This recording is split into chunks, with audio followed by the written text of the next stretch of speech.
Welcome to another edition of the Market Review, where we discuss developments in the financial and capital market as it affects the economy. Today, we'll be looking at an interesting conversation around capital market financing for SMEs in Nigeria. With me to have this conversation is Mr. Ayo Bankole-Akintujoye, is the convener of the Lagos SME Boot Camp. Good morning and nice to have you on the show, Mr. Ayo. Good morning, Thomas. It's good to see you again. Yes, good. As you know, globally, some of the leading market regulators like SEC in the US and even the Financial Conduct Authority in the UK create that engagement with capital market operators to encourage businesses like small businesses, particularly giving them the ability to scale and then leverage the markets to grow and achieve viability. I just want to ask you first, when you look at the capital market initiatives like the Nigeria Stock Exchange, Nigeria Exchange Group Growth Board, FMDQ Private Markets, and the NSD Enterprise Portal, how do you describe these initiatives as they're all geared towards supporting small, medium enterprises to grow and scale? Yes, thank you again for having me. I think that Nigerian financial markets have tried in recent times to support MSMEs their own way and in alignment with the trend happening globally. As you are aware, mentioned, we have two major exchanges, even though NSD is also there, but it's largely on a smaller scale. They come up with the growth board. FMDQ came up with private markets initiative. NSD also has an enterprise portal, which is like an online platform for subscription of offerings and others. However, the interesting thing about all of these initiatives is that they still sort of come up. Number one, the awareness level is extremely low compared to other initiatives that mostly affect larger enterprises. Most of our MSMEs hardly know about these initiatives. They do not know the processes. They do not know the requirements. Aside co-share who regularly do MSME programs and awareness initiatives, you hardly see any of the major traditional media platforms dedicate airtime or space to providing awareness on these specific initiatives, inviting MSMEs, inviting members from FMDQ or the NSC to talk about these things. So the impact is very low. And then aside that, the requirements for participating on all of these platforms are also still a bit too stringent. And let me give you an example. You have the NSC Growth Board as an example. The requirement for NSC Growth Board for MSMEs, they require that they submit audited financial statements in line with IFRS standards. They require that they grow their revenue by a minimum of 20% cumulatively over the past 2 years. And again, it shows a disconnect between the understanding of the dynamics of MSMEs in this country and most of our regulators and capital market platforms. And it's rather unfortunate because what then happens is it limits the efficiency or the ability of these initiatives to really impact the markets in the where the shoe pinches. As you know, over 75% of our MSMEs are in informal space. And if you are not targeting these guys, if your initiatives are not solving the problems at this level, then it doesn't help anyone. Look at the London Stock Exchange alternative investment market, for example. They've made tremendous impact. Since it was launched in 1995, they've helped MSMEs in UK access over 100 billion pounds in capital. So these are the types of impacts that we require. And the same thing is done all over the world. You have the TSX venture in Canada, you have the HKGM in Hong Kong, you have Mothers in Japan, and a lot, I can go on and on. So we need to, again, adopt these initiatives in a way that factor in the specific requirements, dynamics, and characteristics of our MSME space. I like what you really said about the fact that we need to create more awareness and understand that 85% of our SMEs are in the micro level. What really intrigued me is this data you just rolled out about London Stock Exchange and the alternative investment market, if I'm right, that they've raised over $100 billion for small businesses. And speaking on awareness and engagement, SEC US normally holds a small business forum where they discuss with small businesses, they share their challenges and engage in that regard on how they can improve and scale their activities. Do you think that the Apex regulator, the Securities and Exchange Commission, should begin to look at ways they can create a kind of small business forum, a SME forum for these businesses to just hear from them and then bring in the major operators to really, really streamline their initiatives to suit them? Yes, I totally align with that, and I've mentioned that on several platforms that SEC, the CBN, Nigerian Stock Exchange, FMDQ, SMEDAN needs to do a very, very strong collaboration that provides massive awareness on existing initiatives, on existing challenges within the MSME space, and not just with SMEDAN. They need to also collaborate with other clusters, other organizers, and impactors and stakeholders within the MSME space, so that we are able to push awareness about these initiatives to the people that need them, and we are able to identify their pain points and use those pain points to develop new initiatives, new solutions that meet their requirements. You can't underestimate the impact of these guys. I mean, these guys provide 84% of our jobs, so you can't. If they have issues, you unemployment rate immediately goes up. And once you have any major shocks to the macroeconomic environment, it impacts them directly, immediately. They die immediately. So I totally agree with you. We need more collaboration. We need more platforms. We need more engagement at the community level. Again, most of these guys are in the informal space. The best way to reach them is community organizing, maybe not even through traditional media. You need them to be at the grassroots level. So all of these clusters, all of these organizers, all of these regulators and platforms need to be involved at the community level, providing en masse awareness.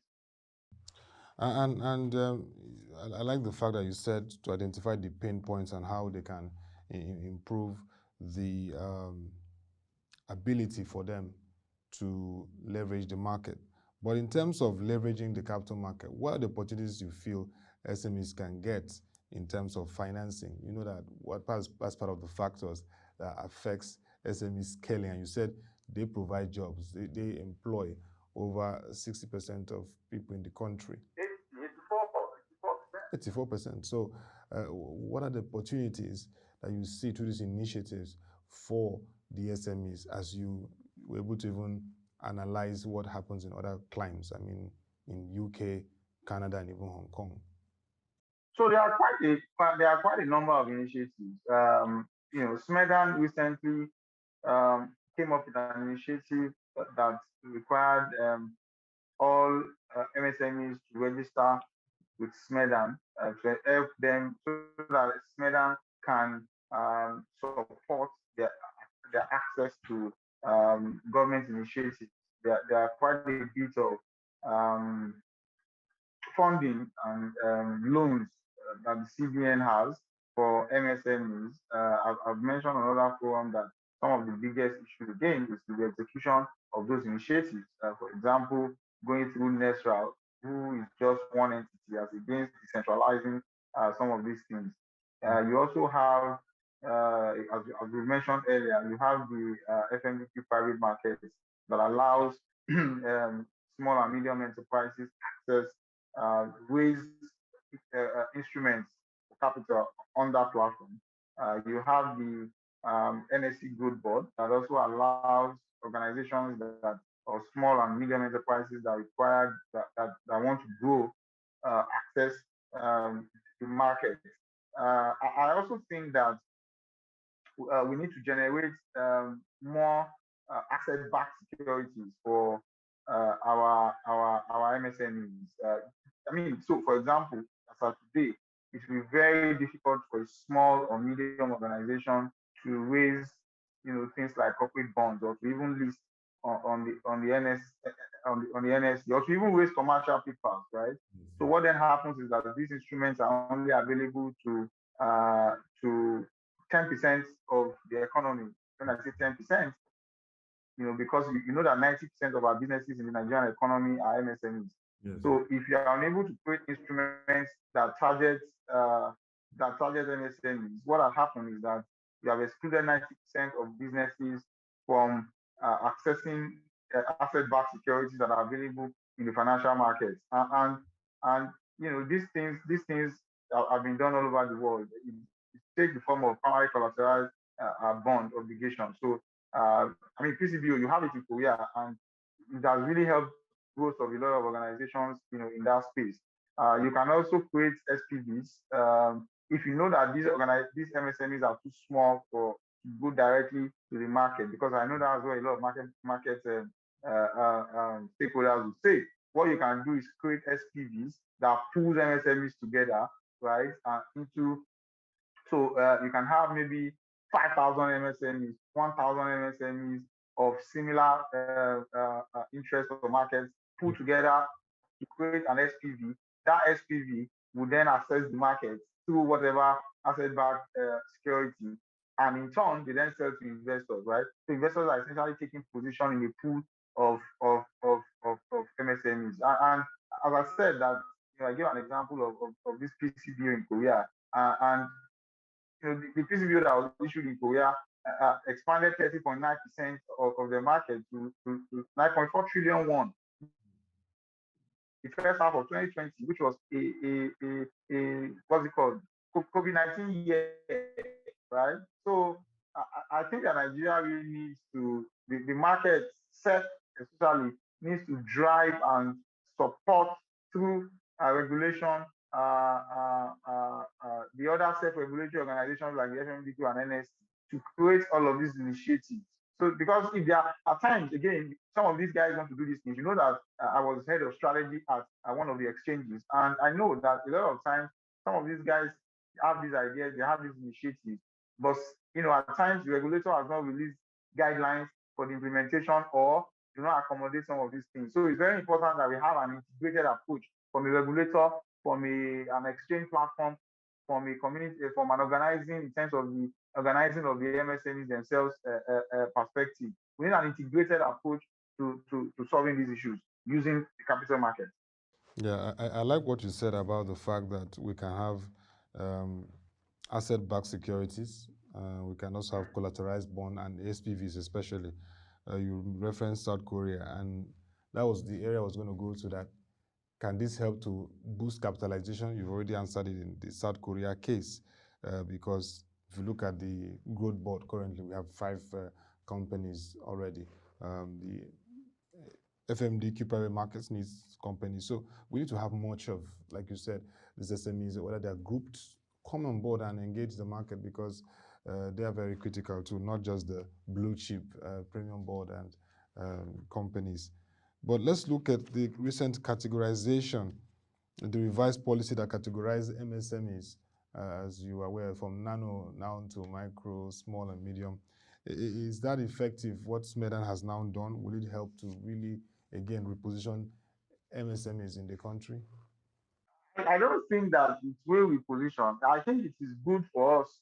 I think that categorization is good from the perspective of clarity.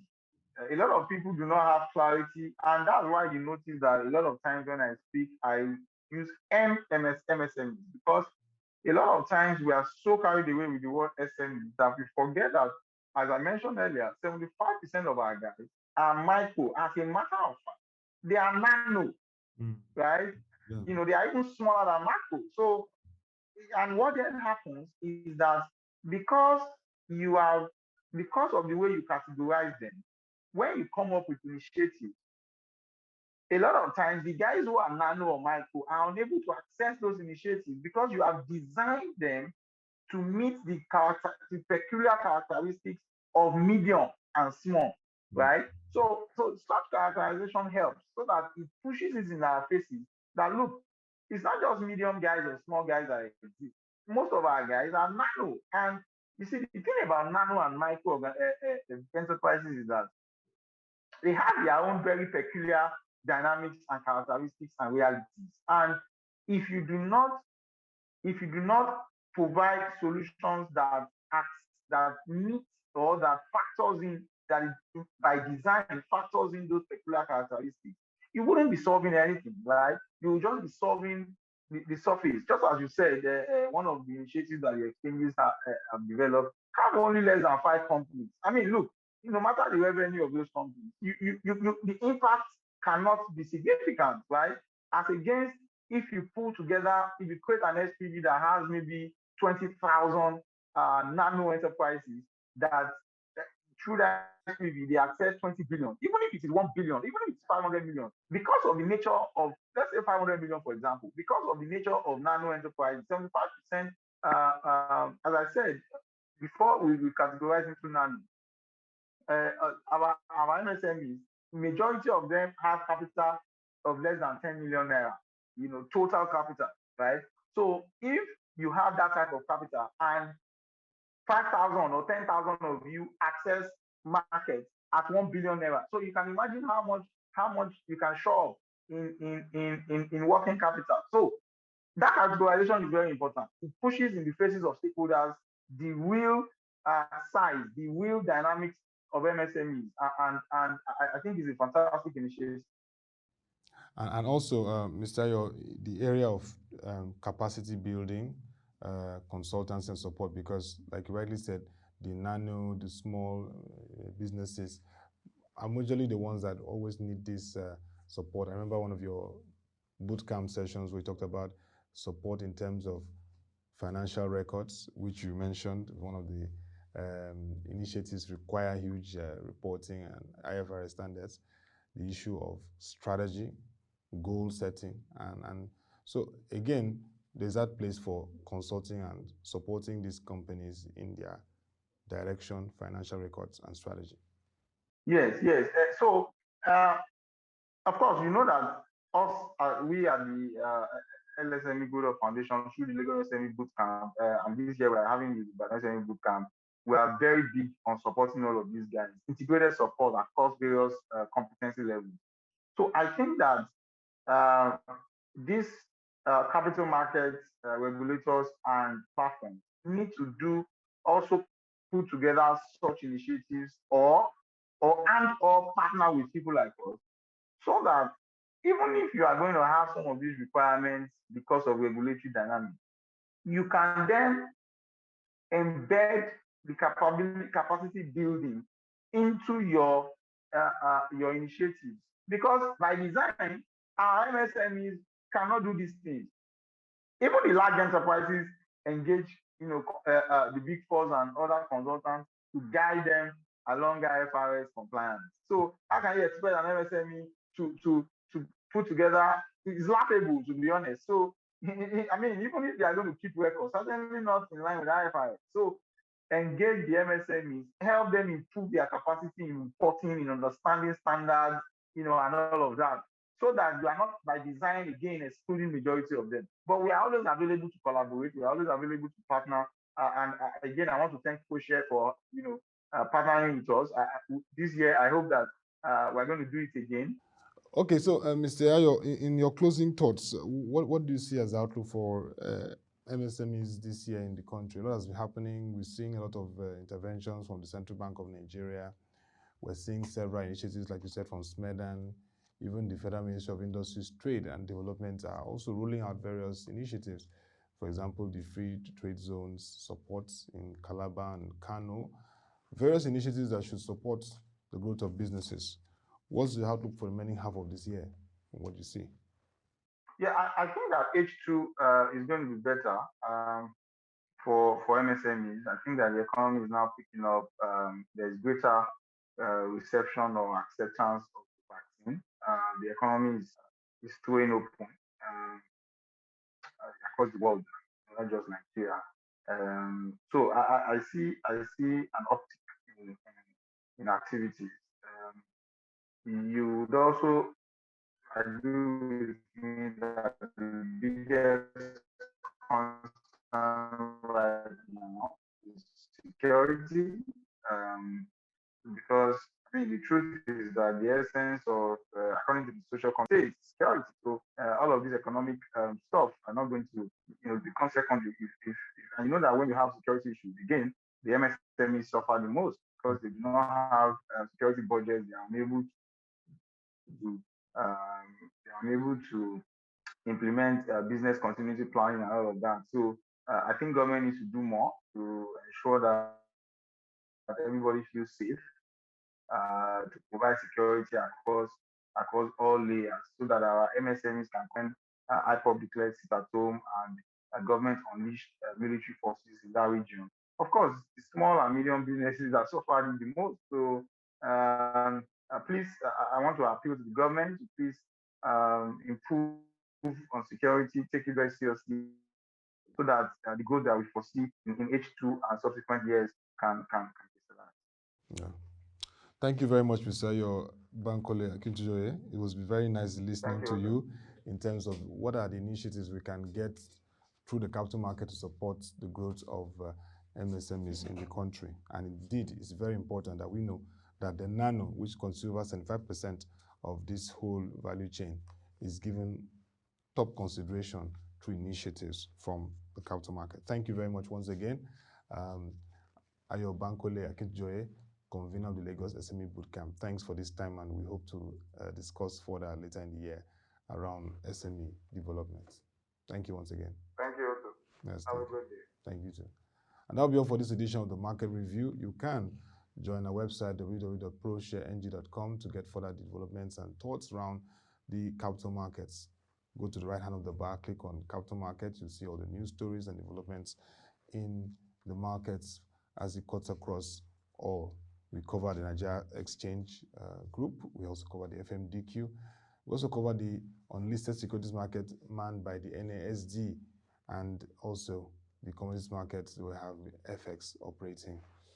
Also, don't forget that this period you need to stay safe. If you have any comments, views, or questions around what we discussed today, how we can achieve capital market financing for SMEs in the country, you can send your questions, thoughts, and views to otuabasi.obasecong@proshareng.com. Follow the social media platforms displaying on your screen to get further information around what we do. Thank you for watching, and this is wishing you a wonderful day.